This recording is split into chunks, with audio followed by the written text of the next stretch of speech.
I have the privilege to be here with Sam Runco, who is former owner of Runco International. Sam, you've had a privileged position. You've been in the business now for almost 40. You don't look that. You look so young, and you're now sort of retired. Well, we'll go into that later. We'll give our readers a little scoop about what you're looking into. But you've been through these business cycles before. You've been through, in fact, three actually business models, and this is your fourth business cycle. And yet you've prospered in the difficult economy like the economy we have today. Maybe you can give our readers and viewers a little bit of insight of what you did to get through these difficult times. Well, I think there was experience. I didn't have the luxury of a bank full of money to be able to make payroll, pay the taxes, pay the phone bills. So my options were limited on what I could actually do. So I always made sure that I didn't get into things that I shouldn't have. Make sure that I stayed with the focus and in the core of my business. And I think that if there's anything that I could do for the dealers and the manufacturers, tell them do just that. I notice a lot of manufacturers that are out there. Some of them can't do anything because their overhead's so high, their fixed overhead so high.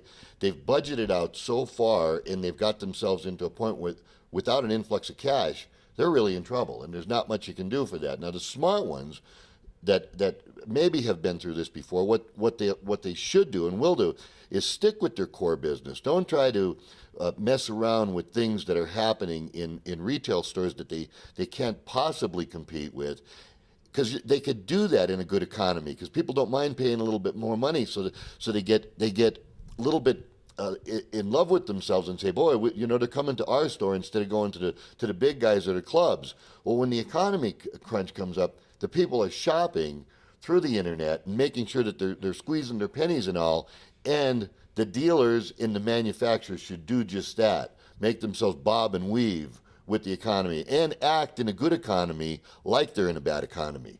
But when you get into an economy like this, you do look at new things. You try to do things a little bit different. That's one of your success stories. You're very close to your clients. You're very close to the people. You listen to what they had to say, and then you'd adapt yourself accordingly. I think that's Yes. one of the key factors in your success. Well, it certainly is one of the key factors was having the new things. And when I meant the new things, what I think I was talking about is trying to get custom installers to stay out of mainstream products, trying to compete with the big boys and the internet sales. They just can't do that. They have to have the added value. Now, where was our added value, and what is the added value of the CEDIA member? It's that we're a family, and that we work together, and we're joined at the hip, and we share information with each other and work closely so that we could beat a bad economy. Not just beat it, but make money, earn actually in the middle of it. It's the name of Actually, the game, right? It's a good market. If you're focused and you stay with your core business, it's a really, really good market. One of the things that I've noticed about people that upper middle class and above, people with money, including my wife, I've seen that they can't stop spending for longer than 2 weeks. Like if you see something happen in the market and maybe somebody loses 20, 30, 50, 100, $500 million on paper, they tighten up. 2 weeks. Their wives are outspending. And 2 days after that, they're outspending because it wasn't their disposable income that they lost. It was off of a piece of paper. And they'll start spending really quick. Now, at the bottom of the market, it's difficult. I agree. I don't know if I have advice for that part because I've really never worked there. But in the sector that I've worked and in the area that I've worked, the segment, there's a lot of sales out there, and people are constantly moving. I saw, for instance, some of the manufacturers that got into the builders, and not to pick on them, but they got into the builders, and it was a good 30-35% more business. Looks good when things are skyrocketing, houses are being built, but all of a sudden, when the bottom fell out, to lose 30-35% of your business in one fell swoop, that's hard to recover from. Yeah, so you got to scale down. Scale down, yeah. You sell less, earn more. Exactly.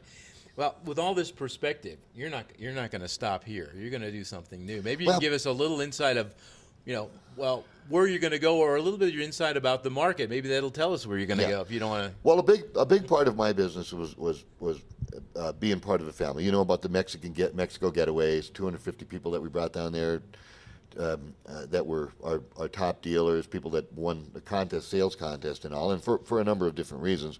That's become a thing. Our party down here, Lori and I are actually still throwing the party on Saturday night after the awards dinner.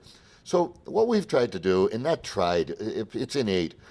We've built a family business out of it. So I thought I actually could get out, and that I was going to get out. I can't. So what will I do? I'm out looking for something new and exciting that I could get excited about and could be a contribution to the industry. I think that there's going to be a big. It's time after 20 years that a lot of the IT stuff is going to find its way into the entertainment market. It's finally here and it's about to work. And so I'm looking at that segment closely to see if I could be a part of that. But more importantly, the way that I would do it is the same way I did everything. Make the relationship portion the key part, not necessarily the product. The product has to be right. Can't do it without being right.